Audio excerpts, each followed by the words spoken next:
How's it going, everybody? Welcome back to another Terraria video. This episode, of course, is once again post-recorded, so it's Kevin from the future, and the reason for that was because the footage was pre-recorded in the time that the last episode was recorded as well. So during this entire time, I didn't realize I had my mic muted. So yeah, it's just me having post commentary on this. But for now, what we did do this episode, we went to some of the sky islands. I actually found one pretty nearby our base, and this is what we're looking at now. And I find some pretty good stuff in there. I pretty much it's daytime at the moment. You can't tell because we're so high up in the sky, but you can see the sun kind of in the background lingering there. And yeah, we just used the gravitation potions kind of to search throughout the sky, pretty much just constantly bumping up and down, switching gravity. So it's pretty easy whenever you have a gravitation potion. Like, as you can see, it's fairly close by. It's close by. I actually found 3 on the way over there, and our base is just right there to our left. And there's the other island which we first initially found earlier by the dungeon. So yeah, we're pretty close by. We're in the middle of just about everything, so it's a pretty good location. But there are a few ways to kind of look for these sky islands, and the probably the easiest is using the gravitation potions as I was using, or using a mini shark.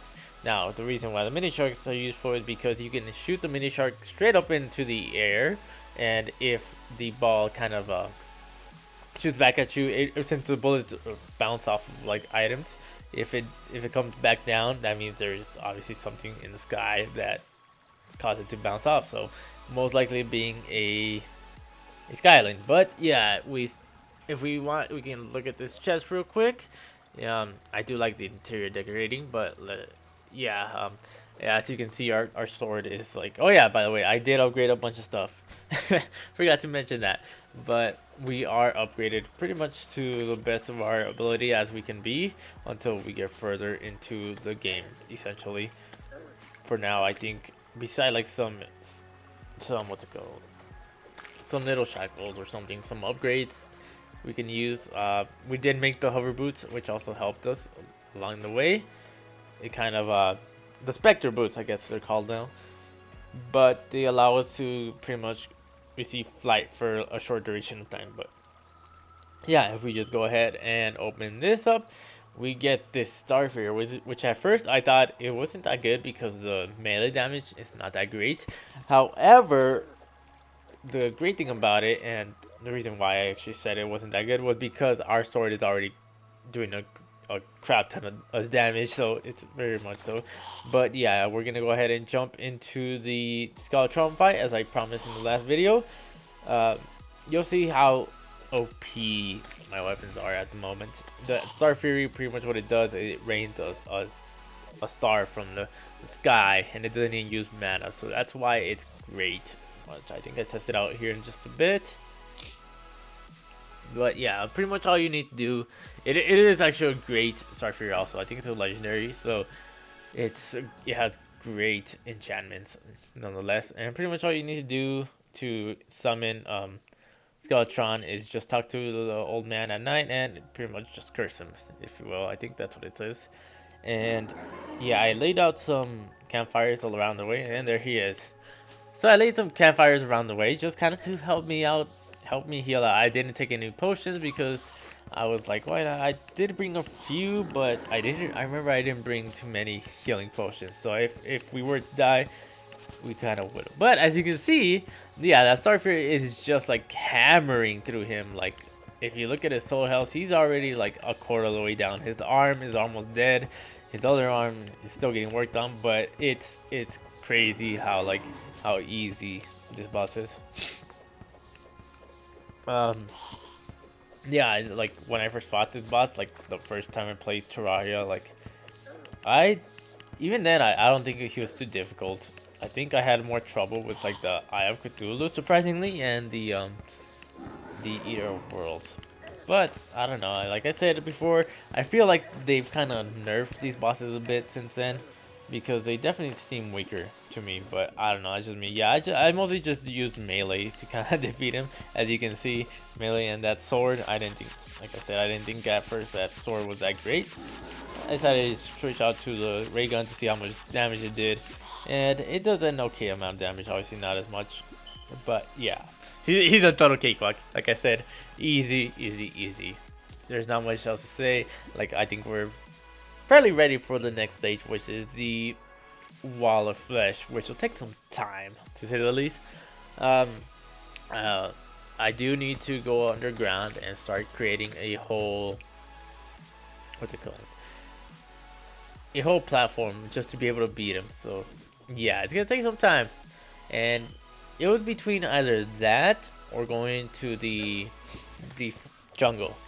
And even though I think we are prepared for the jungle, I just think it'll be better just to pretty much defeat the wall of flesh. That way we get the different kind of wars spawning into our bases, and pretty much to be able to summon all the next tier of bosses. So, which I don't think we're actually ready for those just yet. Just yet. Trust me. Like, I've fought the next tier bosses a few times, at least the first three. I've never gone beyond that. Like, I've never gone beyond the mechanical eyes or the mechanical worm. The destroyer, is that what it's called? I'm not sure. Or the twins. I've beat them, but like I've never gone past that, just because I never gotten the chance to, I guess, go on it, actually pass the game completely. But yeah, we kind of go to our back to our base, and I show you guys exactly what is going on. I think until like daytime, I decided to look for some more floating islands. So yeah, this is pretty much what I do to kind of search for the floating islands. It's fairly easy. Like I said, all you gotta do is just go back and forth and up into the sky, and eventually you do find one. The gravitation potion lasts for about 5 minutes, so you know you can search a good amount of space in just that time. So yeah, and prior to my belief, I thought that only, I think, 3 would spawn before, but I guess there's way more now. As you can see, I found one. It doesn't have anything, unfortunately. It's just a empty cloud, as you can see in just a moment. Empty cloud with water. It's yeah, it was a disappointment. But I keep on going, and like I said, before I thought there would only be like 3 spawning, but that obviously changed. As you can see, we've already found, I think that's number 5 in our world. And we do find a little bit more here in a bit, as you will see momentarily. Let me just check something. But yeah, I mean, here, as you can see, here's another one. So yeah, we find a lot of these, and I think I found one balloon all in all, which is the main thing I was looking for, because I wanted to combine my cloud in a bottle with a balloon, because it makes the cloud in a balloon or something like that, which makes it so much easier. I do have some other things, and yeah, I kind of just run out of all my but as you can see, I traversed all the entire space. We do have a little bit that is unreachable at the moment, but yeah. Yeah, that's pretty much what there is to like the floating islands. And next up, what we do is pretty much I show you guys around base, and pretty much show you guys what exactly layout I want to do with my base. So we haven't done too much. I've done kind of some layers underground, as you can see. It's nothing too great. Like I said, I'm still planning. I still need to do the entire like top of the base, which I'm trying to do like kind of a castle in the top and like the underground facility at the bottom, of course. But for now, I'm just kind of separated into different sectors. We do have so yeah, you'll see right here that I was trying to like kind of combine everything. I did have, I got a goblin tinker from underground somewhere. I ended up finding him in one of the caves after I fought the goblin army. That's how you get him, by the way. And pretty much from him you can buy the tinker's workshop, which you can combine the different attributes, or I can't even think of them. Yeah, those things that you put on that give you all kinds of skills.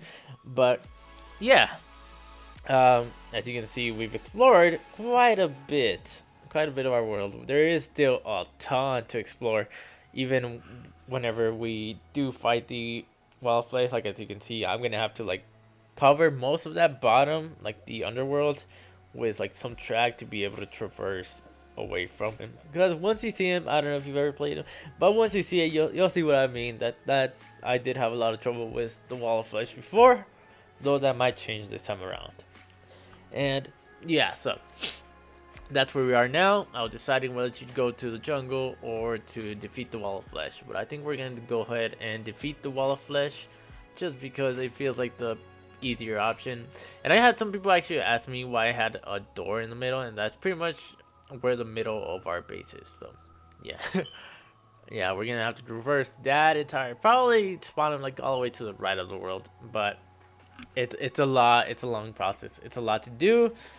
There's the jungle, as I said before. It's not too far from here, but it feels like it would be more justifiable to defeat the Wall of Flesh because, yeah, I need different ores to start spawning. And yeah, so what I'm planning to do with my base is to the right of the hemisphere. I plan to make most of my NPC villages or bases, if you will. Pretty much just give them their own little separate house, their own unique little room, unique biome, etc, etc, you know, all that good stuff. Kind of make it look nice.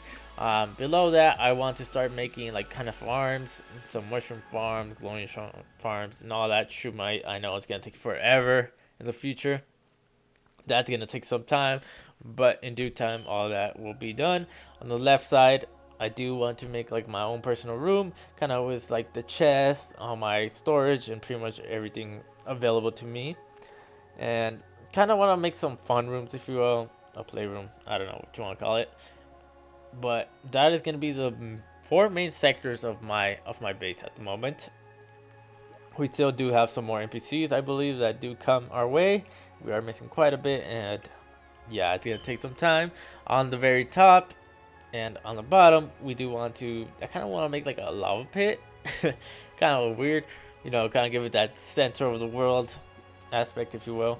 And on the top, of course, we want our castle or main like entrance frame, if you will. But yeah, that's really about the basic gist of it. I haven't really done much outside of that. In the next episode, I'm sure we will fight the wall of flesh, and I'm actually a little bit afraid for them because they are difficult. But yeah, for now, that is about it for this episode. Thank you, I guess, all for watching. Make sure to like, subscribe, all that good stuff, and I will see you guys in the next one. Bye bye.